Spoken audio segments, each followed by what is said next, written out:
In my gardens at Chelsea, I often pondered a paradox that would later perplex humanity for centuries. Why do systems that promise prosperity consistently produce poverty of spirit, even when they deliver material abundance? Today, you witness this same paradox as ideological camps wage war between capitalism and socialism, each claiming exclusive wisdom about human flourishing, yet both missing essential truths about our nature. What if I told you that both systems, despite their fierce opposition, share a fundamental flaw that dooms them to perpetual inadequacy?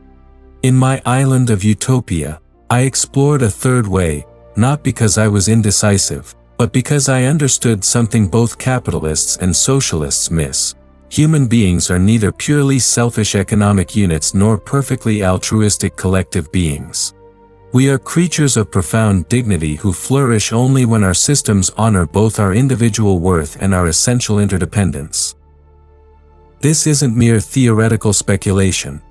Having served in government, practiced law, and witnessed the real costs of economic systems on actual families, I learned that the question isn't whether we choose individual freedom or social solidarity. It's how we design institutions that serve authentic human flourishing rather than abstract ideological principles.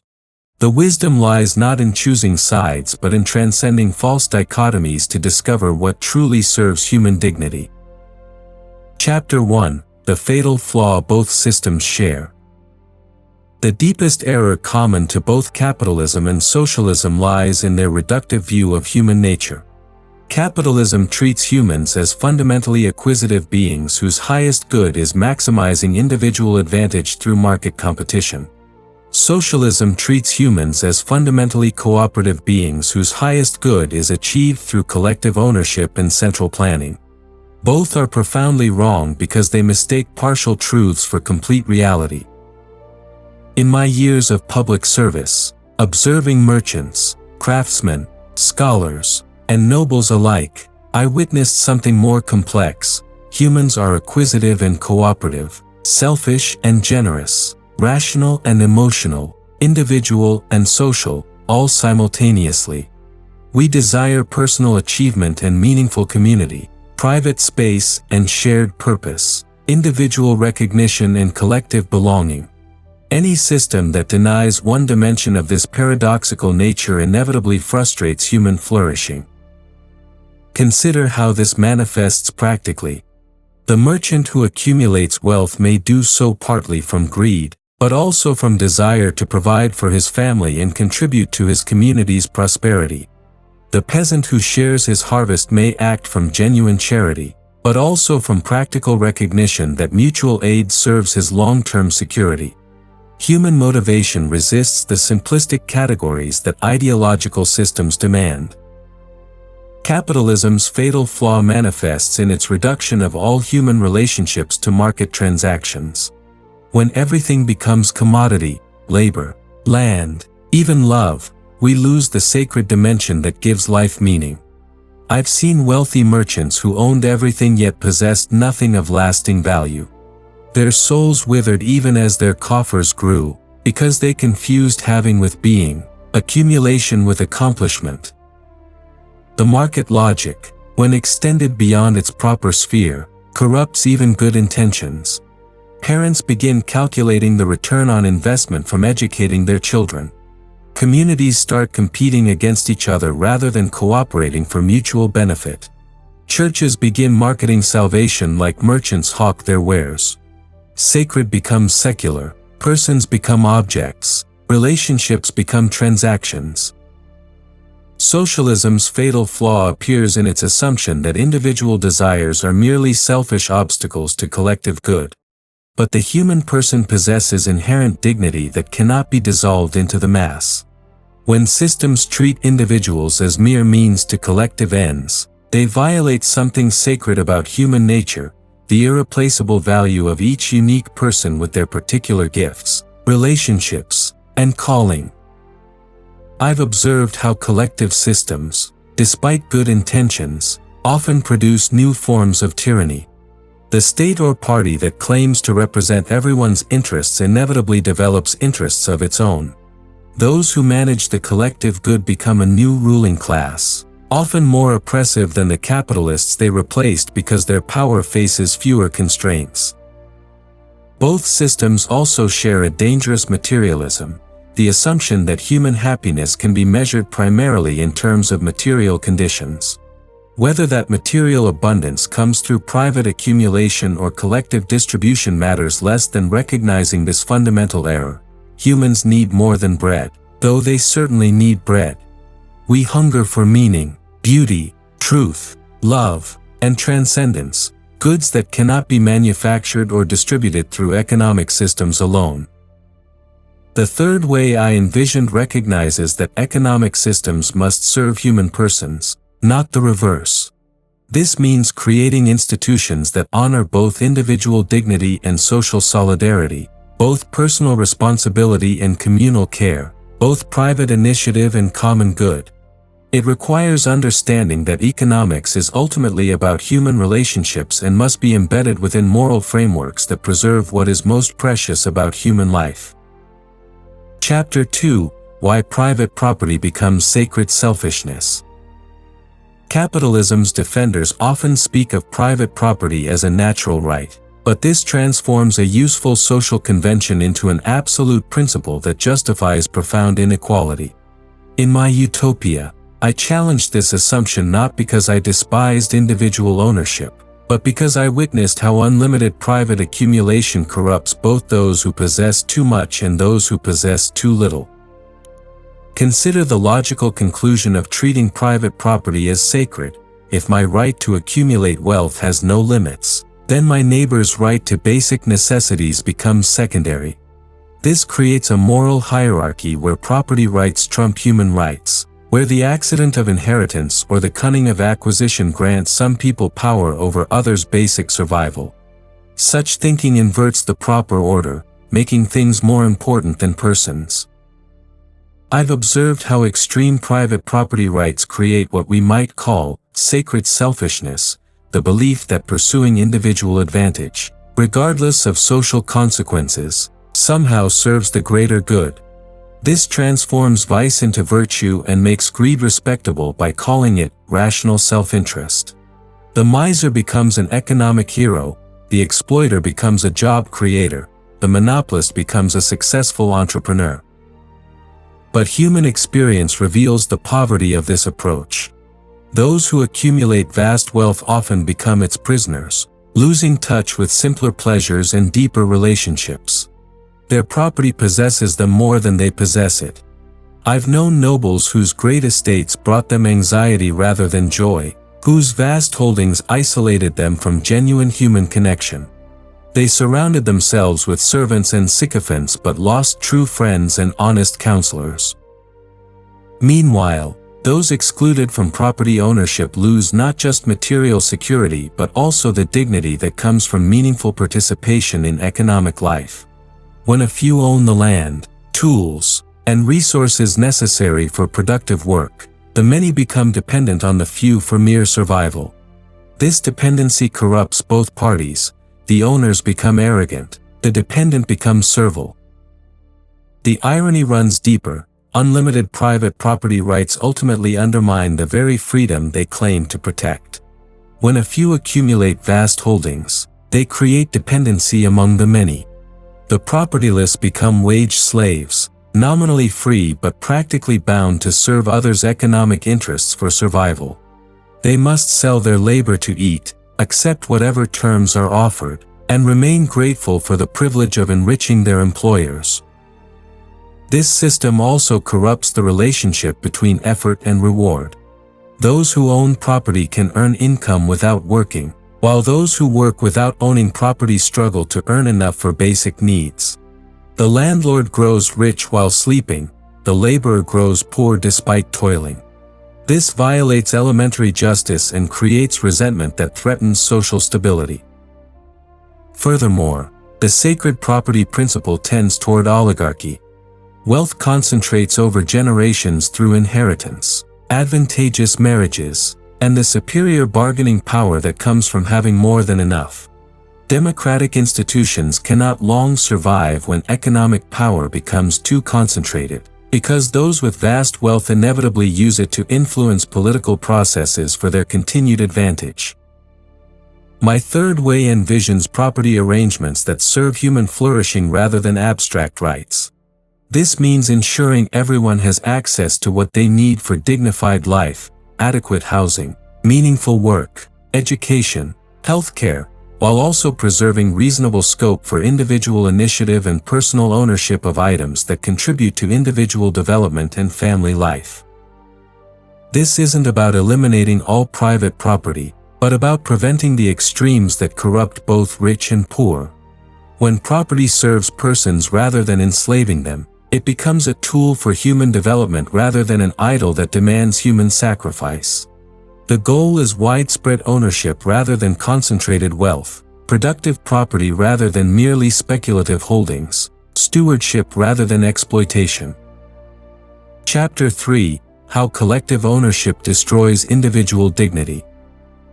Socialism's error mirrors capitalism's but in reverse direction.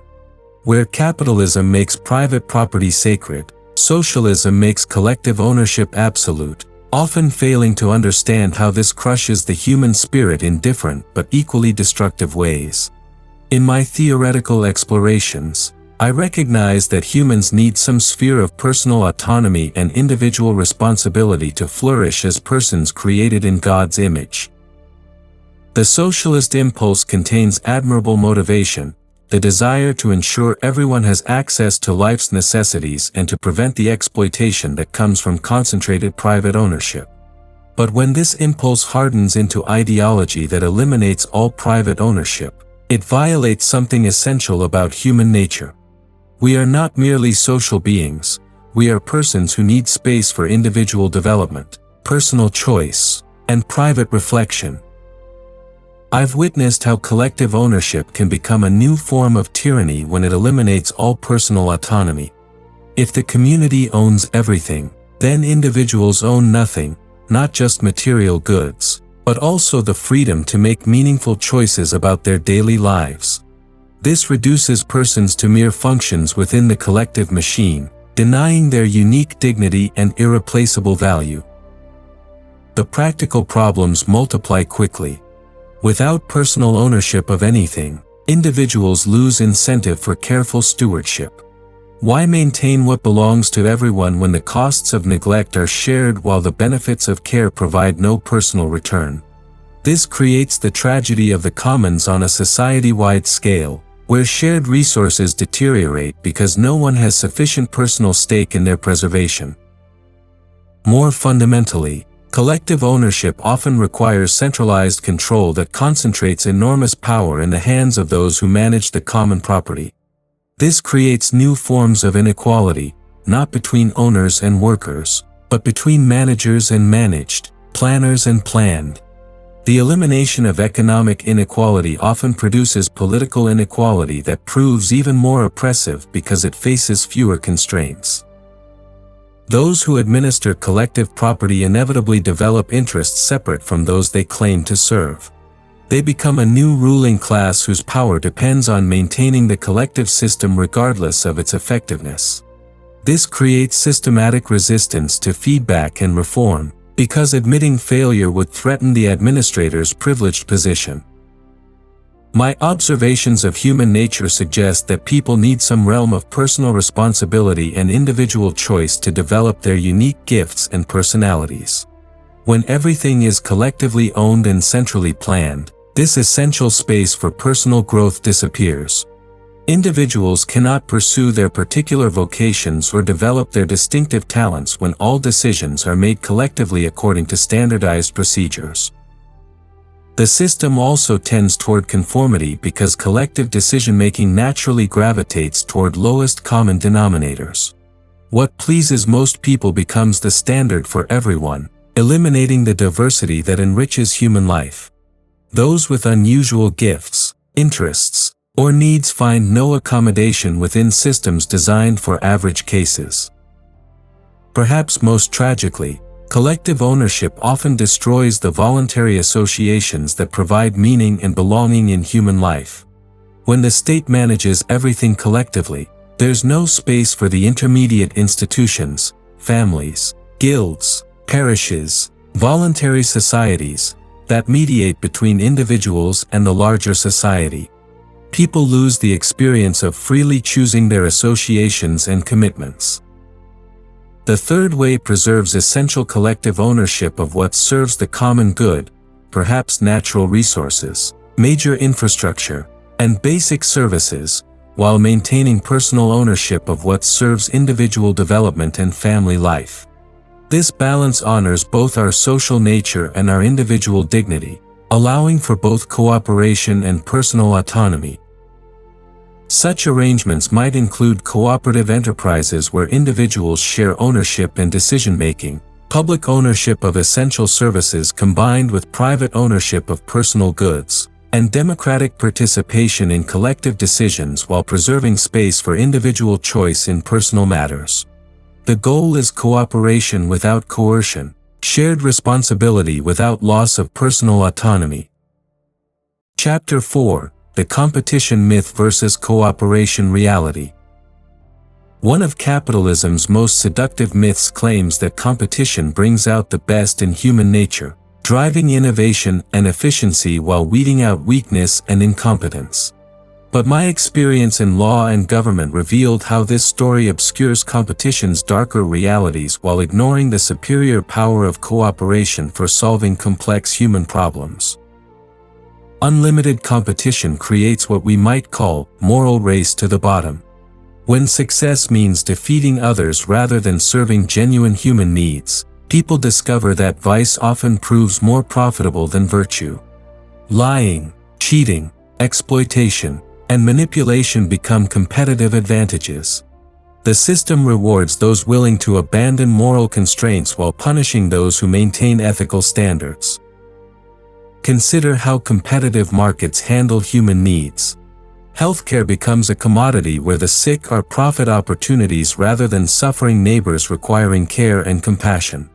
Education becomes a sorting mechanism that prepares some for domination and others for servitude rather than developing each person's unique gifts for service to the common good. Housing becomes speculation where basic shelter is held hostage to investment returns rather than providing the security every family needs for dignified life. The logic of competition transforms human necessities into opportunities for exploitation. When people must have something to survive, those who control access can charge whatever the market will bear, regardless of justice or human dignity. This creates systematic incentives for creating and maintaining scarcity rather than abundance, because scarcity drives up prices and profits. I've observed how competitive thinking corrupts even beneficial activities.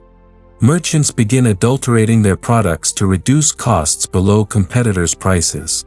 Craftsmen start using inferior materials to offer lower prices than their rivals. Employers reduce wages and working conditions to gain competitive advantage. The race to the bottom degrades quality, working conditions, and ultimately the entire society's standard of living. The myth also ignores how real innovation happens. Most breakthrough discoveries come through collaborative research where scientists build on others' work rather than competing against them. The greatest achievements of human civilization, language, mathematics, art, philosophy, religious insight, emerged through cooperation across generations, not through winner-take-all competition. In my legal practice, I discovered that the most complex problems require collaborative solutions involving multiple parties working together toward shared goals. Competition often prevents such collaboration by creating mistrust, encouraging secrecy, and focusing attention on defeating others rather than solving problems. I've observed that humans actually perform better when they work together toward common goals rather than against each other for scarce rewards. Cooperation unleashes creativity, builds trust, and creates abundance. When people share knowledge freely, everyone benefits from collective learning.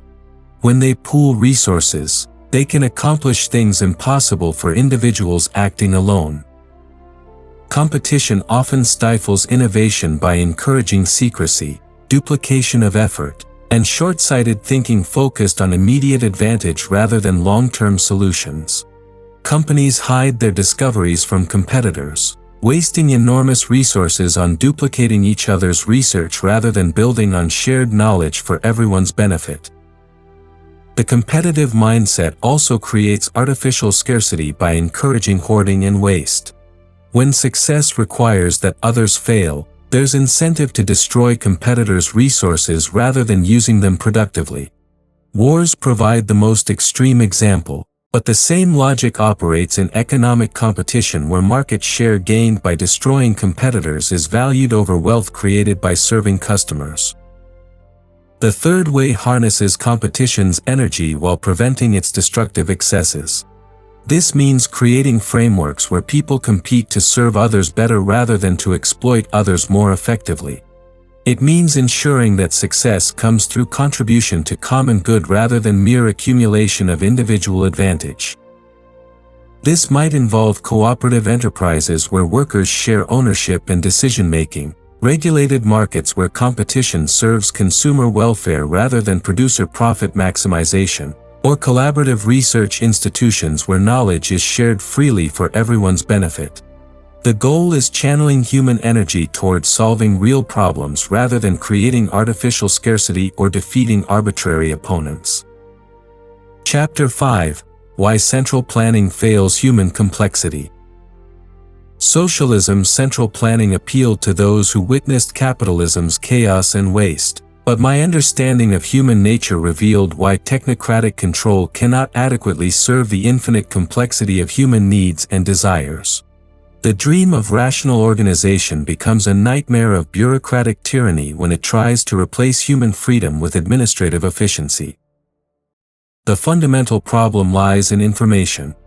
No central authority, however intelligent and well-intentioned, can possibly know the countless particular circumstances, preferences, and needs of millions of individual persons. Human life involves infinite variations, different talents, different family situations, different local conditions, different cultural traditions, that resist bureaucratic categorization and standardized solutions. I've seen how central planning tends toward uniformity because it's easier to administer one standard solution than to accommodate countless particular cases. But humans flourish through diversity. We have different gifts that call for different forms of education and work. We live in different climates that require different housing and food. We belong to different cultures with different customs and values that enrich the whole human family. When planners impose uniform solutions, they inevitably frustrate many people whose needs don't fit the standard template. The person with unusual talents finds no opportunity to develop them. The family with particular circumstances finds no accommodation for their situation. The community with distinctive traditions finds them suppressed in favor of standardized procedures. The concentration of decision-making power creates additional problems. Those who plan for others inevitably develop interests separate from those they plan for. They become a new ruling class whose power depends on maintaining the planning system regardless of its effectiveness. This creates systematic resistance to feedback and reform, because admitting planning failures would threaten the planner's authority and privileges. Central planners often lack the practical knowledge that comes from actually doing the work they plan for others. The bureaucrat who organizes agricultural production may never have farmed. The administrator who plans industrial production may never have worked with tools. This separation between decision-making and practical knowledge leads to unrealistic plans that ignore crucial details known only to those who perform the actual work. Central planning also eliminates the trial and error process through which societies learn and adapt. When only one approach is permitted, there's no way to discover whether alternatives might work better. Error correction requires multiple experiments running simultaneously, but central planning prevents such experimentation by concentrating all authority in single institutions. The system tends toward stagnation because innovation threatens existing plans and procedures. New ideas disrupt established arrangements, creating work for administrators and uncertainty for everyone. It's easier to maintain existing systems than to experiment with improvements, especially when failure brings personal consequences for planners while success provides no additional rewards. Perhaps most importantly, central planning reduces human persons to data points in administrative systems. The unique dignity of each person, their irreplaceable value, their individual calling, their personal relationships, disappears into statistical abstractions. People become means to planners' ends rather than ends in themselves, violating the fundamental principle of human dignity. The planning process itself corrupts those who participate in it. When people know their welfare depends on pleasing planners rather than serving genuine human needs, they develop skills in manipulation and deception rather than productive work. The system rewards those who can navigate bureaucracy rather than those who can solve real problems. Furthermore, central planning requires enormous surveillance and control to function effectively. Planners must know what everyone is doing to coordinate their activities. This necessitates invasive monitoring that destroys privacy and personal autonomy. The bureaucratic apparatus needed for comprehensive planning inevitably becomes totalitarian. The third way seeks planning that serves persons rather than enslaving them. This might involve democratic participation in planning processes where those affected by decisions have genuine voice in making them. It could include local control over local matters, allowing communities to adapt general principles to their particular circumstances. It should preserve space for individual initiative and voluntary association within broader frameworks of cooperation. Such approaches recognize that some coordination is necessary.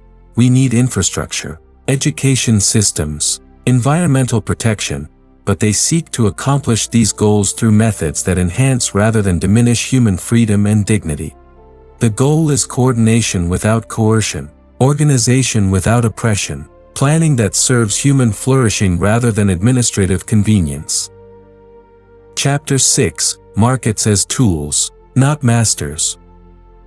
One of the most profound confusions in economic thinking treats markets as either saviors or demons, when they are simply tools that can serve human flourishing or human exploitation depending on how we structure and regulate them. My third way approaches markets with what we might call instrumental wisdom, using their power while preventing their abuse. Markets excel at coordinating complex activities across vast distances and time spans without requiring central authority. They provide information about what people want and need through the price system. They create incentives for innovation and efficiency by rewarding those who serve others' needs effectively. They allow voluntary exchange that can benefit all parties when properly regulated. These are genuine advantages that explain why market mechanisms appear in virtually all successful societies throughout history. The price system, when functioning properly, communicates valuable information about scarcity and abundance, directing resources toward their most needed uses. When bread becomes scarce, higher prices signal bakers to increase production while encouraging consumers to economize. When new tools increase productivity, lower costs allow wider access to beneficial goods. This information flows much faster than any central planning system could manage. Markets also harness individual initiative for social benefit when properly channeled. The merchant who discovers new trade routes, the craftsman who improves production techniques, the farmer who develops better crops, all can profit from their innovations while benefiting society. This alignment between private gain and public good represents one of markets' great advantages over systems that rely purely on altruistic motivation. But markets are servants, not masters. When we allow market logic to penetrate into spheres where it doesn't belong, family relationships, political decisions, moral choices, sacred values, it corrupts everything it touches. Not everything valuable can be bought and sold, not every human relationship should be mediated by money, not every social problem should be solved through market mechanisms. Consider what happens when market logic invades inappropriate spheres. Education becomes credential production rather than human development. Healthcare becomes profit maximization rather than healing service. Politics becomes vote purchasing rather than deliberation about justice. Religion becomes entertainment marketing rather than spiritual formation. The sacred becomes secular, persons become objects, relationships become transactions. The key insight is that markets need moral and legal frameworks to function properly. Without such frameworks, they tend toward monopoly, fraud, exploitation, and destruction of the social bonds that make civilized life possible. The question isn't whether to have markets, but how to embed them within institutions that keep them serving human flourishing rather than destroying it. This requires what I would call market discipline, rules that prevent markets from destroying the social conditions that make them possible. This might include regulations that prevent monopolization and maintain genuine competition. It certainly includes protections for workers from exploitation through unsafe conditions or wages below subsistence levels. It involves ensuring product safety so that competition doesn't become a race to externalize costs onto unwitting consumers. Environmental protection provides another crucial example. Markets excel at optimizing within existing constraints but tend to ignore costs imposed on third parties or future generations. Without legal frameworks that internalize environmental costs, market competition becomes a race to destroy the natural foundations that make economic activity possible. The third way also recognizes that markets work best when participants have genuine alternatives. This means ensuring everyone has access to basic necessities regardless of market position, so that no one must accept exploitative terms from desperation. It means providing education and training that enable meaningful participation in economic life rather than merely preparing people to accept whatever work is offered. Markets can serve as powerful tools for human cooperation and development when properly structured and regulated. They can coordinate voluntary exchange, reward innovation, and provide incentives for efficient resource use. But they become instruments of oppression when treated as ultimate authorities rather than useful mechanisms that must serve higher purposes: human dignity, social solidarity, and genuine flourishing. The goal is neither to worship markets as perfect mechanisms nor to reject them as inherently evil, but to harness their power for genuinely human purposes while preventing their corruption of relationships and values that transcend economic calculation. Chapter 7: Building the Third Way, Practical Steps Forward. The path beyond both capitalism and socialism requires practical wisdom rather than ideological purity. In my utopian reflections, I explored concrete institutions that might serve human flourishing better than either pure market competition or complete central planning. The goal is not perfect theoretical consistency but effective service to human dignity and social harmony through institutions that honor both individual worth and communal solidarity. Worker ownership represents one promising direction that transcends the capitalism-socialism divide. When employees share ownership of enterprises, they develop genuine stake in long-term success rather than just collecting wages while remaining alienated from the fruits of their labor.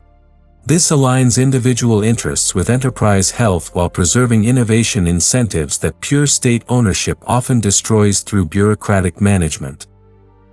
Cooperative enterprises can compete effectively in markets while maintaining internal democracy and more equitable distribution of benefits. I've observed how craftsmen working together often produce superior results compared to either individual competition or imposed coordination. When people share both ownership and decision-making, they bring creativity and commitment that hired labor rarely matches. Public banking offers another example of practical third-way thinking. Instead of allowing private institutions to create money and credit primarily for private profit, communities might establish public banks that channel financial resources toward genuine community development rather than speculative investment that often destabilizes real economic activity. Such institutions could provide affordable credit for productive enterprises, infrastructure development, and housing that serves families rather than investors. They could prevent the boom-bust cycles that private banking often creates through speculative lending and could ensure that monetary policy serves local needs rather than distant financial centers. Universal basic services could provide everyone with access to essential goods, healthcare, education, housing, transportation, regardless of market position, while preserving market mechanisms for other goods and services. This prevents the exploitation that comes from desperation while maintaining incentives for productive activity and innovation in areas where markets function effectively. This approach recognizes that some goods are too essential for human dignity to be treated as market commodities, while others benefit from market coordination. Healthcare and education serve human development regardless of ability to pay, but consumer goods might be distributed through markets that respond to personal preferences and voluntary choice. Local resilience reduces dependence on global supply chains that often exploit both workers and environment while creating dangerous vulnerabilities.